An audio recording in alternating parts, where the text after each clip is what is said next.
So 2012 was really epic. It really was epic. And now we're in 2013. And I don't know how many of you are wondering like me. So Anthony described 2012 as epic. I guarantee you will be at loss of words about how to describe 2013 because it's going to be epic. But anyway, back to your question. First, let me start by saying I completely agree with what the sale agreement. You spoke about it, steps that we showed the congregation, the sale agreement. We paid 10%. This is that our land is going to cost us 200 million Kenya shillings. We have raised 80 million as Anthony has told us. We have a facility of 100 million. It's 20 million that we still need to raise in order to complete the transaction, get full access to the land, and then be able to now give actual dates.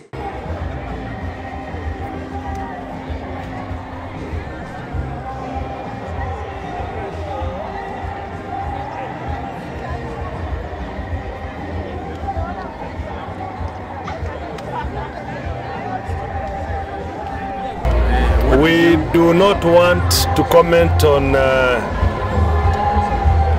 the misfortunes of other political parties and the lack of democracy thereof. But I think it is important as a country, in whichever respect, in whichever field, that we are all bound by values that promote democracy, that we are all held up together in peaceful coexistence, and that we must value every Kenyan. Some of the loss of life, loss of property, do not depict of any lessons we have learned from the year 2008. And also it is a challenge to us as Kenyans, because some of the choices we've made or we have allowed other people to make on our behalf could have serious implications in years to come. So I want to appeal to Kenyans, let politics not be just politics of convenience. Let it be politics of what is right and what will push our country forward, not what is convenient. So I want to appeal to everybody that we must take full responsibility. And of course the other side of it is that we get the leaders we deserve. And then we blame ourselves for decisions that we could have done in a much better way.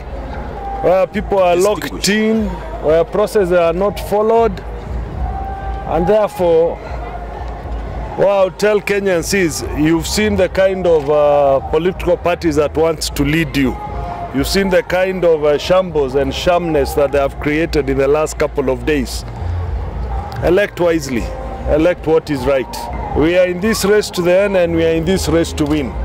Thank you.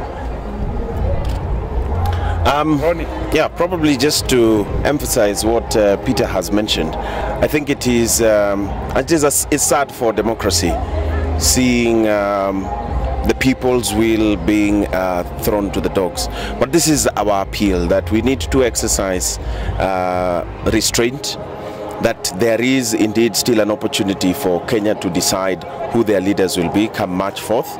And therefore, my own personal appeal, particularly to the young people of Kenya, is that we should not allow to be used, and that we should know that the time to make choices for the right leaders will come on March 4th, and that we should exercise our democratic right. I want to say that I am proud to be associated with the Eagle Coalition, which planned for proper selection and nomination of candidates because we had the time. And this is precisely what I have been saying for the last couple of days, that the problem with our country is that we have focused too much on politics and forgotten about leadership.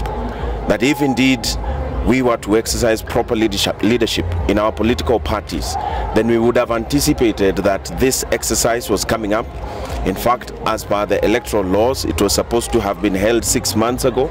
Therefore, we should have been prepared for such a time as this. So again, I just want to emphasize what Peter has said, that we must not walk the path that led us to 2008, that we must exercise restraint, that we must come together as one country, that we must be Kenyans first. So let us put our country first.